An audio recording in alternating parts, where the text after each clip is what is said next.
আসসালামু আলাইকুম।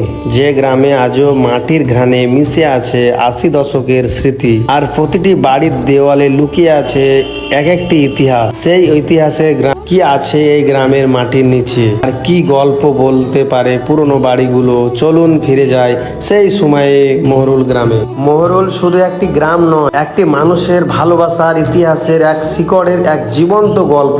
প্রজন্ম পর প্রজন্ম ধরে এখানকার মানুষ তাদের পরিশ্রম, সরলতা, পারস্পরিক সহযোগিতা, মানবিকতার মধ্যে গ্রামের পরিচয় বৃদ্ধি করে চলে। তো চলুন এই ভিডিওটার মাধ্যমে পুরো গ্রামটা কিভাবে আপনাদের স্মৃতি ফিরে দিবে তা। তো চলুন বেশি কথা না বাড়িয়ে ভিডিওটা আমরা গ্রামের প্রথম থেকে শুরু করছি। পাশে সবুজ মাঠ, ভরা আকাশ, মেঘলা দিনের সেই স্মৃতিগুলো ফিরে আসবে।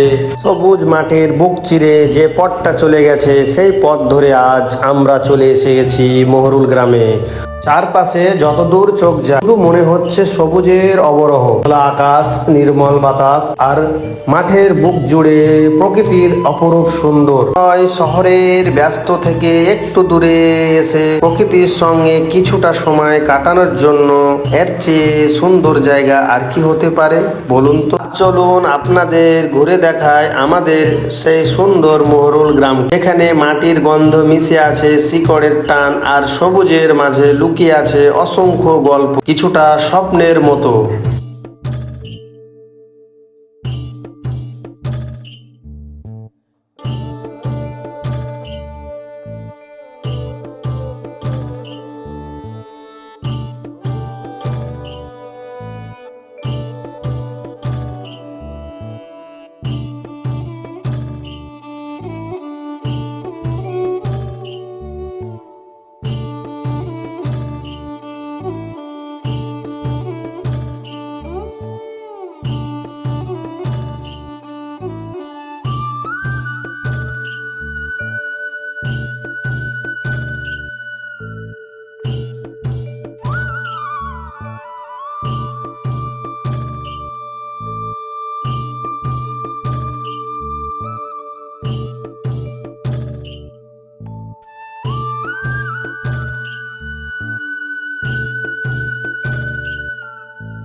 মোহরুল গ্রামের মাটির বাড়িগুলোর পাশ দিয়ে হাঁটতে হাঁটতে মনে হলো হঠাৎ সময় থমকে গেছে। কাঁচা রাস্তা, মাটির দেওয়াল, উঠান সবকিছু মিলিয়ে মনে হলো ফিরে এসেছি সেই 1980 সালের দিনগুলাতে। তখন জীবনে এত ব্যস্ততা ছিল না মোবাইলের পর্দার হারিয়ে যাওয়ার সময়, ছিল উঠানে বসে গল্পর সময়, কুপি বা হারকেলে আলো, পুকুরের পাড়ে আড্ডা আর মানুষের সঙ্গে মানুষের ভ্রাতৃত্ব সম্পর্ক। আজ অনেক কিছু বদলে গেছে, কিন্তু মোহরুলের এই গ্রামের মাটির বাড়িগুলো যেন এখনো বুকের মধ্যে আগলে রেখে সেই দিনগুলার স্মৃতি ফিরে দিয়েছে। মনে হলো বাড়িগুলো পুরানো হয়ে গেছে, সময় বদলে গেছে, কিন্তু শৈশবের সেই অনুভূতিগুলো আজ কিরকম রয়ে গেছে। মোহরুলে তাই শুধু একটি গ্রাম নয়, আমার কাছে একটি যেন ফেলে আসা 1980 সালের এক টুকরো জীবন্ত স্মৃতি।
আজকে মোহরুল গ্রাম ঘুরতে ঘুরতে হঠাৎ দেখা হয়ে গেল আমাদের কয়েকজন প্রিয় ভাইদের সঙ্গে। 4-5 জন মানুষের সঙ্গে ছোট্ট দেখা, কয়েকটা কথা, একটু হাসি। সত্যি বলতে কথাগুলো আমাদের পথ চালাতে আরো সুন্দর করে তোলে। আপনারা শুধু আমাদের ভিডিও দেখবেন না, আপনাদের ভালোবাসার উৎসাহ আমাদের আরো নতুন নতুন জায়গা যেতে, নতুন গল্প আমাদের সামনে তুলে ধরতে অনুপ্রেরণা দেয়। আজকে মোহরুল গ্রামে এই সুন্দর প্রকৃতি, সবুজ মাঠ আর আপনাদের সঙ্গে ছোট্ট সংক্ষিপ্ত সবকিছু মিলিয়ে দিনটা সত্যি মনে রাখার মতো। আবার দেখা হবে নতুন কোনো গ্রামে নতুন গল্প নিয়ে। ততদিন ভালো থাকুন, সুস্থ থাকুন আর আমাদের সঙ্গে এভাবেই পাশে থাকুন।